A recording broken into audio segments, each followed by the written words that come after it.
Welcome to Season 4 of Playing the Ace, Episode 2, Brainstorming. Stay tuned as we explain why brainstorming is important and give some tips for strengthening your brainstorming process. Can you tell me a little more about brainstorming? Is it just me writing down all my thoughts about the topic? Essentially, brainstorming involves jotting down ideas and thinking about relationships between those ideas. How do I do that? Should I write down everything about the topic? Maybe you should begin by going back to the assignment and identifying what is specifically required for your main text. I know my topic, but I'm not sure how it fits with some of those requirements. If you're unsure about what an assignment requires, break it down into action steps. In fact, Olu's the Ace has a video on that in Season 3 of Playing the Ace called Breaking Down an Assignment. Check that out. See if it helps. I'll watch that later. So now that we reviewed my assignment again, I understand it better. I have to tell my reader how the character I chose is an iconic character and add supporting details as to why. I guess I should start writing my ideas down. What type of ideas should I put down? Consider writing down ideas you think fit into the paper. Right now, don't worry about organizing anything or even specifying the audience's perspective. You really want to generate thoughts that may allow you to determine the direction of your paper. I think I understand, but I'm not sure what types of things to write down or what approach to take. Okay. Try asking yourself questions. What's the main idea? What supports that idea?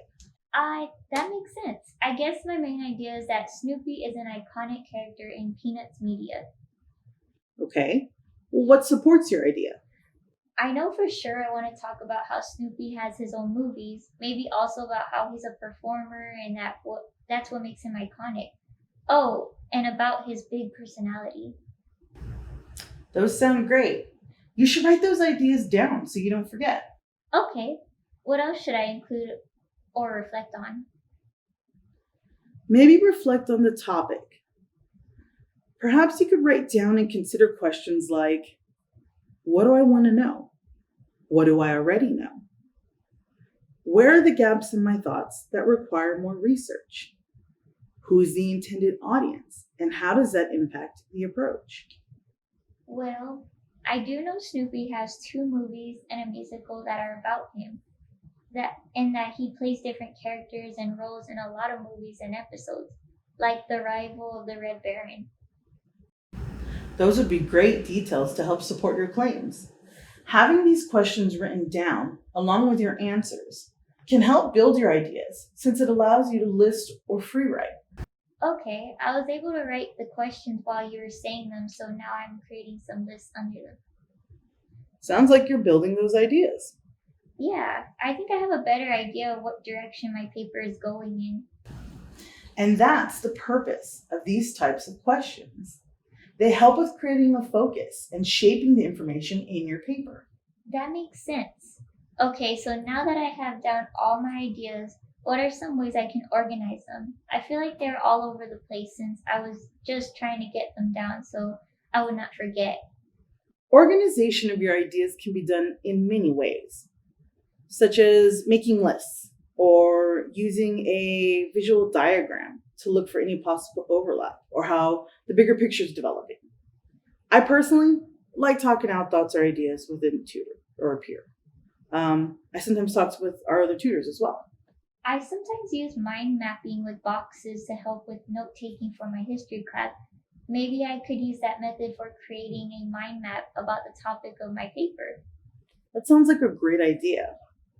Let's work on making a mind map using boxes. I made the boxes into a type of chart. The chart shows that the main idea of my paper, which is that Snoopy from the Peanuts is an iconic character. I put that in the top box. Below that, there are 3 reasons as to why Snoopy is iconic. And below that are basic examples that support them. Excellent. This chart can help with organizing thoughts and listing ideas or examples within each category. Do you think there is another way I could approach the organization, though? I'm a little worried about my information not being organized enough. You could always try another approach with using arrows to show the progression of thoughts. Here, let me show you an example. Let's start with your main idea of Snoopy being an iconic character. That claim connects with one arrow to the proof, which is that Snoopy has been in 2 movies and a play. That is more media exposure than many of the other characters in Peanuts.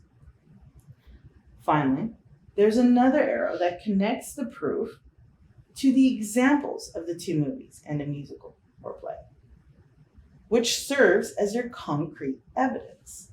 And there you go. You have another method for mapping your content.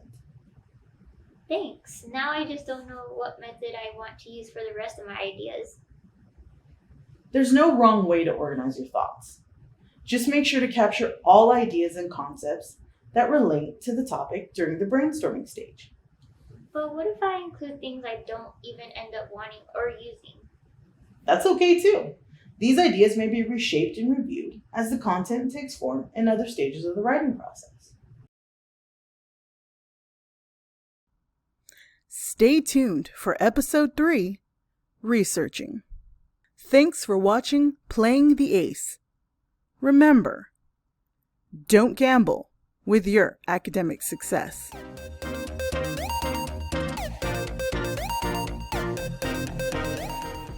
Playing the Ace is a new web series from ALU's Academic Center for Excellence. Every week, we will be talking about elements and strategies that can help you develop as a learner. Join us and enhance your learning experience.